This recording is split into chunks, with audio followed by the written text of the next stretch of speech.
Ladies and gentlemen, our inductee, Ed Nesmith. Hall of Fame member Hal Hayes once described Ed Nesmith in a newspaper article. He could outrun a deer in a head-to-head foot race. He was a master of the play called the option, possessing a pair of hands that were lightning and a wiggle of the hip found only in snakes. Nesmith was honored by the 20-man panel that picked an all-time great Albertville football team. Hal Hayes was covering sports for the Sand Mountain Reporter when Ed was selected the outstanding quarterback of the 11 honorees. Notice the fourth name from the bottom, Ed Nesmith. He was a fox, dressed in shoulder pads and cleats. Brilliant of mind and talent. You might call him a snake in the grass here. Notice the grass at Aggie Stadium was over the ankles when the youngster posed for this picture. Nesmith at 6'2", 175, passed with radar-like accuracy, completing 42 of 59 as a senior, 83% average, and he ran like the wind, going 1,106 yards rushing and with punt and kickoff returns. Marshall Hall of Fame teammates were Neil Reed, Jimmy Alford, and Tommy Maddox. Ed, as a sophomore, was a starting defensive back. Aggie coach Vernon Wells picked him as the quarterback, defensive back, and punter his final 2 years. The Aggie team from the season of 1953. Left to right, on the front row, number 20, Doc Gilliland. Number 21, Charles Allen. Number 22, Ed Nesmith. Number 23, Glenn Green. Number 24, Gerald Smith. Number 25, Glenn Hell. 26, Tommy Moore. 27, William England. 28, Jerry Anderson. 29, Mac Hackney. 30, Marlon Hanson. Second row left to right, number 31, Gerald Woodham. 32, Charles Moore. 33, Robert Keane. 34, Tommy Maddox. 35, Jimmy Alford. 36 is Oliver. 37, Curtis Byers. 38, Bobby Joe Cole. 39, Sonny Darden. 40, Joe Frank Decker. 41, Hiawatha Eason. Number 42, Jody Elrod. On the third row, left to right, number 43, Ralph Morton. 44, Billy Wayne Teal. 45, Jimmy Bartlett. 46, Ralph Smith. 47, Tommy Smith. 48, Lowell Davis. 49, Edsel Mosley. 50, Ivy Smith. 51, Neil Reed. 52, Wayne Rice. Among others on the team in 1953, but not in this picture, were Donald Kennedy, Bruce Wright, Thomas Shell, Bobby Roebuck, William Locklear, E.H. Patterson, and Edward Curry. The Aggies of Ed's senior season lost only twice in 1953. Coach Vernon Wells' assistant was Alan Hayes. Hayes would go on to a long career in education, serving several years as principal of Boaz High School. Notice the Aggies smacked all three county rivals, holding all three county rivals scoreless. His senior season, he was named Honorable Mention All-State and became the first Aggie back to play in the Alabama All-Star Game 1954. Notice the names mentioned, named in the headlines, Nesmith and Gross. Gross of Emma Sanson was the same Buster Gross that once coached the Arabian Nights. Prior to the All-Star Game, the Aggies had beaten J.B. Davis and the MCHS Wildcats. These Aggie seniors kneeling, number 51, Neil Reed, number 40, Joe Decker, number 46, Ralph Smith, number 23, Jimmy Parsons, number 22, Ed Nesmith, and number 20, Doc Gilliland. Doc Gilliland would have a great game against the Wildcats of Guntersville that Thanksgiving afternoon, scoring 2 of the 3 Aggie touchdowns.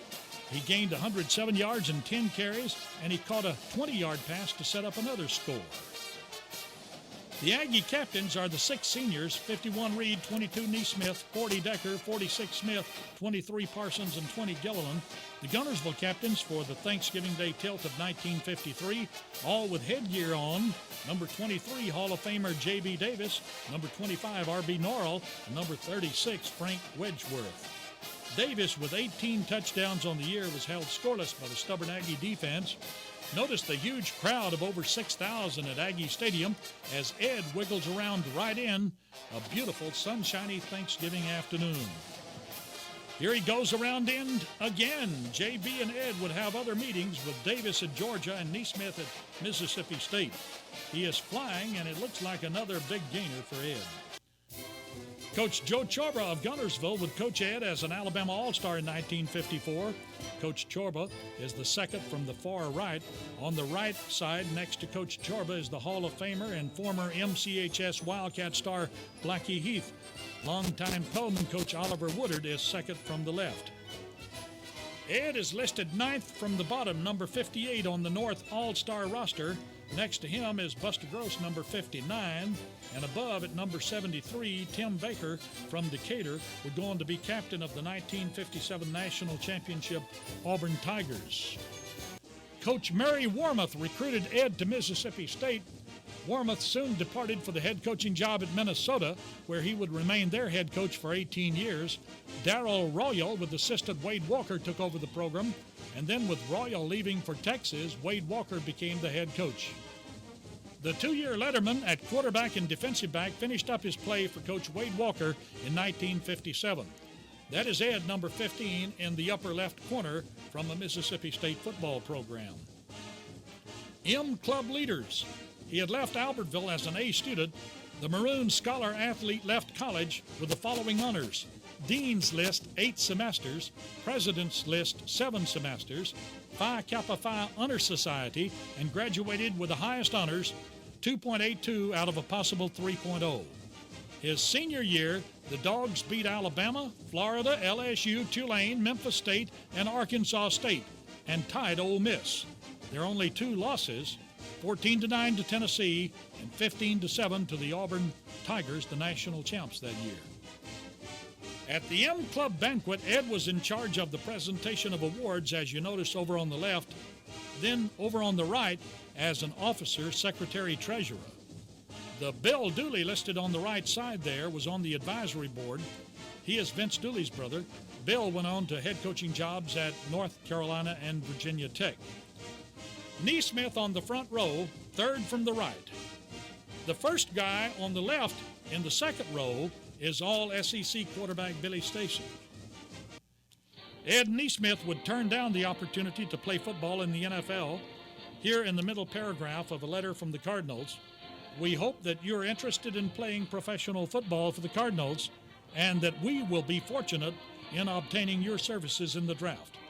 Ed would return home to Albertville to run the family business, the Standard Oil Distributorship.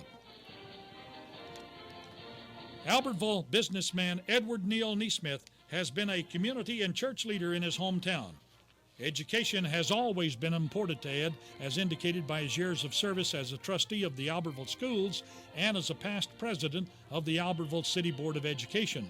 Here is Albertville's first City Board of Education. From left to right, Ed Nesmith and Claudia Ballou. On the back, left to right, Terry Kennedy, and the last two, both deceased, Ted Watson and Bubs Baines. There was a time in the early 1960s that he served as a part-time assistant football coach for Coach G.B. Beasley at Albertville. Ladies and gentlemen, Albertville's own version of the Snake from 1951 to 1953, our inductee, Ed Nesmith. Looking at that picture of football picture there, I often wonder nowadays where that young chap with the dark black hair is. Of course, time has a way of changing a lot of things. First of all, I'd like to thank the officers and directors of the Sports Hall of Fame for the honor they have bestowed on me by electing me to the Sports Hall of Fame. It's a very humbling experience to be voted in with a group of outstanding individuals that are already here. And I'd like to thank the committee for their consideration. I'd like to congratulate the other inductees tonight for the honor that's been bestowed on them for their athletic achievements. I'd also like to thank my family that supported me and gave me encouragement during my playing days and travel long distances at times to see me play. Because back then in the 50s, we had no four-lane highways or no interstates. It was all two-lane roads, and it was more difficult to travel at that time and more dangerous and more time-consuming. I'd also like to thank my coaches, both in high school and in college, for the instructions and the help that they gave me, especially Coach Vernon Wales. here at Albertville, because in my opinion, he was the greatest quarterback coach in high school in the state of Alabama, because it was through his efforts in coaching me that allowed me to be able to be offered a scholarship to various SEC schools and wound up signing with Mississippi State, where again I was able to play for 2 years under another great quarterback coach, and that was Darrell Royal. I was hated to see Coach Royal leave Mississippi State because he was a great teacher. I could learn more in working under him for 10 minutes than working with other coaches for hours. It's not to degrade the other coaches, it was just his style and the way he could coach and teach young players. But most of all, I want to thank my teammates, both high school and college, because it was through their efforts that they put out, exerted on the football field, that enabled me to achieve the success that I did. And going on to college, it was a education both in books and in life.